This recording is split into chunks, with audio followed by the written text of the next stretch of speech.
Peace TV present মহিলাদের মধ্য থেকে শুরু করছি। প্রথম প্রশ্নটি দয়া করে মহিলাদের মাইক থেকে করবেন।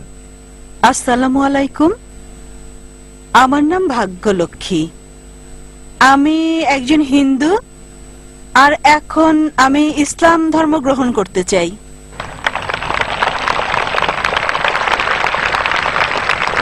বোন বললেন যে আপনি একজন হিন্দু আর এখন ইসলাম গ্রহণ করতে চান। আপনি কি নিজের ইচ্ছায় এটা করছেন? নিজের ইচ্ছায় কি আপনি ইসলাম গ্রহণ করছেন বোন? হ্যাঁ। কেউ কি আপনাকে বাধ্য করছে এটা করতে? কেউ জোর করেনি, নিজের ইচ্ছায় তা করছি আমি। মাশাআল্লাহ। জিজ্ঞেস করলাম নিজের ইচ্ছায় ইসলাম গ্রহণ করতে চান? আপনি কি মানেন যে আল্লাহ এক? জি স্যার। আর আপনি কি এটা মানেন যে মুহাম্মদ সাল্লাল্লাহু আলাইহি ওয়াসাল্লাম হলেন আল্লাহর শেষ নবী? হ্যাঁ মানি। আচ্ছা, আমি আপনাকে কালেমা পড়াবো। প্রথমে আরবিতে বলবো, পরে বাংলা করে দেব। আচ্ছা ঠিক আছে। আশহাদু আশহাদু আল্লাহ আল্লাহ ইলাহা ইলাহা ইল্লাল্লাহ ইল্লাল্লাহ ওয়া আশহাদু আশহাদু আন্না আন্না মুহাম্মাদান মুহাম্মাদান আবদুহু আবদুহু ওয়া রাসূলুহু ওয়া রাসূলুহু। আমি সাক্ষ্য দিচ্ছি আমি সাক্ষ্য দিচ্ছি যে যে আল্লাহ ছাড়া কোনো মাবুদ নাই আর মুহাম্মদ সাল্লাল্লাহু আলাইহি ওয়াসাল্লাম তার বান্দা এবং রাসূল। মাশাআল্লাহ বোন, আপনি এখন মুসলমান হয়েছেন। আল্লাহ আপনাকে উত্তম প্রতিদান দিক আর আল্লাহ আপনাকে জান্নাত নসিব করুক। আমি দোয়া করি আল্লাহ সুবহানাহু ওয়া তাআলার কাছে যাতে জান্নাত দেন আপনাকে। আর ইনশাআল্লাহ আবার আল্লাহর কাছে আমরা দোয়া করি যাতে আপনার জীবনে শান্তি আসে আর এই তিনটা অর্জন করতে পারেন, যে আল্লাহর সন্তুষ্টি, এই পৃথিবীতে শান্তি এবং আখিরাতে জান্নাত ইনশাআল্লাহ। আমার একটা নাম রেখে দিন আপনি। বোন বললেন যে আমি আপনার একটা নাম রেখে দিই। আপনি আয়েশা রাখতে পারেন। আয়েশা। আচ্ছা। পরবর্তী প্রশ্ন দ্বিতীয় নম্বর মাইক থেকে দূরে মহিলাদের মধ্য থেকে। হ্যালো, শুভ সন্ধ্যা স্যার। আমার নাম রুবি পার্কার আর আমি একজন ড্রেস ডিজাইনার। আসলে এটা আমার বান্ধবীর একটা সমস্যা। সে একজন মুসলিম আর বিয়ে করেছে একজন হিন্দুকে। তবে সে ইসলাম পালন করে আর তার স্বামী হিন্দু ধর্ম পালন করে। এখন সে এবং তার পরিবার বিষয়টাকে সহজভাবে নিতে পারছে না। তাই দয়া করে এ বিষয়ে কিছু বলবেন কি? কারণ সে এ ব্যাপারে দ্বিধাদ্বন্দ্বে আছে আর ও লোকটাকে সে প্রচন্ড ভালোবাসে। প্রশ্নটা ঠিক করে বুঝছি না বোন। আপনি বললেন একজন মুসলিম মেয়ে হিন্দু ছেলেকে বিয়ে করেছে আর সে ভালোবাসা ছাড়া কিছু বোঝে না, সে এখন কি করবে, এটাই কি প্রশ্ন বোন? হ্যাঁ। বিয়ে করেছে নাকি করেনি? বিয়ে করেছে, কোর্ট ম্যারেজ। বোন বললেন যে একজন মুসলিম মেয়ে হিন্দু ছেলেকে বিয়ে করেছে, সে ভালোবাসায় পাগল, কোর্ট ম্যারেজ, তার কি করা উচিত? কোরআন যা বলছে তা হচ্ছে সূরা বাকারা অধ্যায় 2 আয়াত 221 বলা হয়েছে যে মুশরিক নারীকে বিয়ে করো না, মূর্তি পূজারী নারীকে বিয়ে করো না যতক্ষণ না সে ঈমান আনে। বিশ্বাসী নারী যদি কৃতদাসীও হয়, অবিশ্বাসী নারীর চেয়ে সে অনেক উত্তম, যদিও সে তোমাকে মুগ্ধ করে। আয়াতের পরের অংশ বলছে মুশরিক পুরুষকে বিয়ে করো না, কোন মূর্তি পূজারীকে বিয়ে করো না, যদিও সে তোমাকে মুগ্ধ করে, যতক্ষণ না সে ঈমান আনে। একজন বিশ্বাসী পুরুষ যদি কৃতদাস হয়, যদি কারো গোলাম হয়, মুশরিক পুরুষের চেয়ে সে অনেক উত্তম। অবিশ্বাসী পুরুষ তোমাকে যদিও মুগ্ধ করে, তাই ইসলামে একজন মুসলিম নারী অমুসলিম পুরুষকে বিয়ে করতে পারে না। যেমন আগেও আমি বলেছি, কারণ হলো যদি কোনো গাড়ি থাকে আর সেই গাড়ির একটা চাকা বাইসাইকেলের আর আরেকটা চাকা হচ্ছে ট্রাকের, স্বাভাবিকভাবে গাড়িটা চলবে না। আর অধিকাংশ প্রত্যেক মানুষই চায় যে স্বামী এবং স্ত্রী উভয়ই জান্নাতে যাক। তাই যদি সে মুসলিম দাবি করে, তার জীবনের মূল উদ্দেশ্য হবে আল্লাহ সুবহানাহু ওয়া তাআলাকে খুশি করা।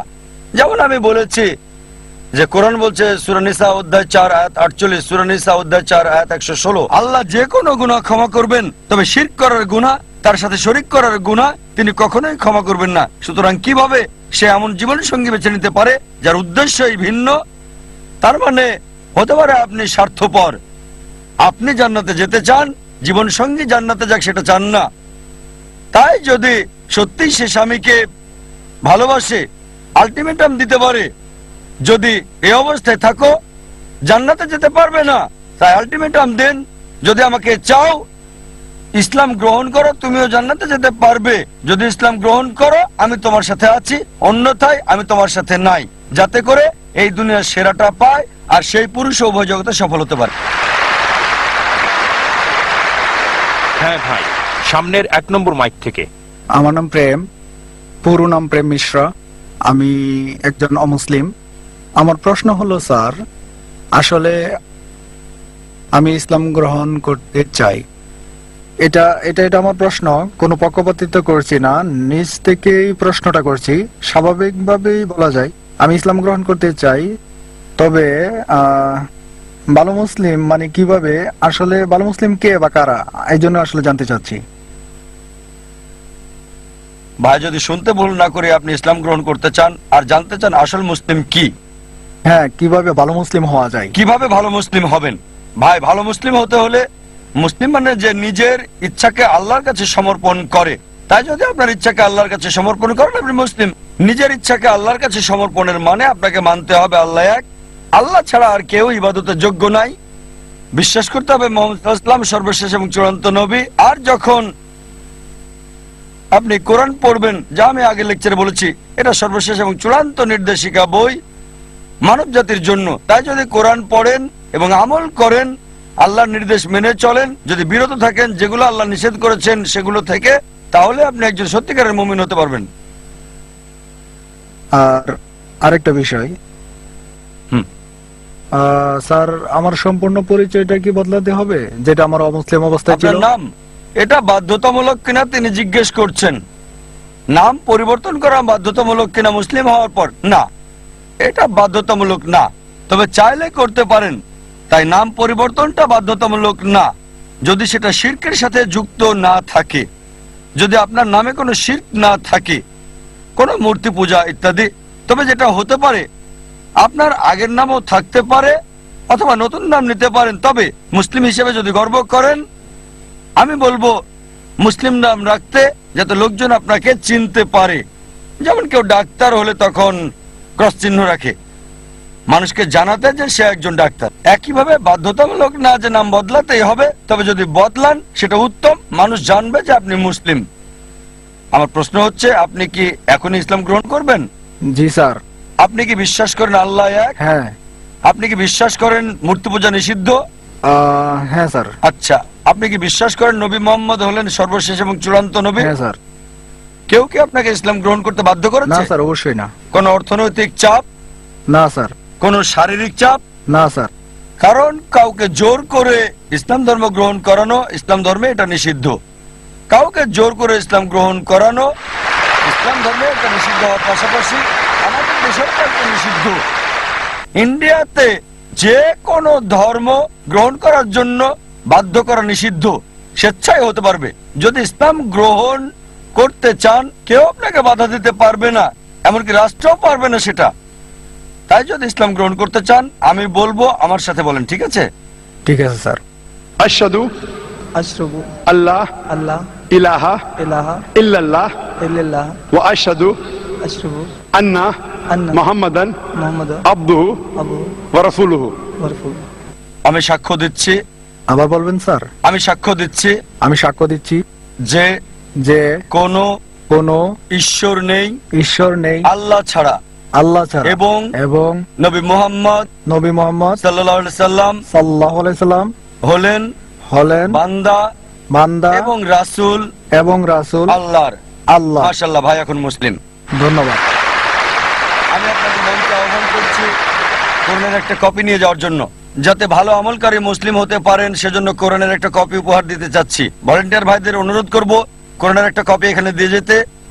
ভাই আপনি মঞ্চে আসেন প্লিজ।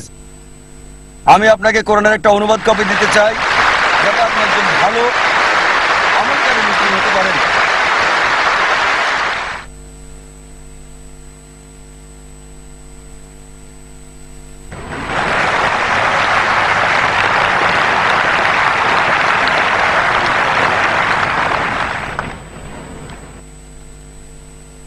মাশাআল্লাহ, জাযাকাল্লাহ। আল্লাহ সুবহানাহু ওয়া তাআলার কাছে দোয়া করছি আল্লাহ যেন আপনার ইচ্ছা Peace TV presents.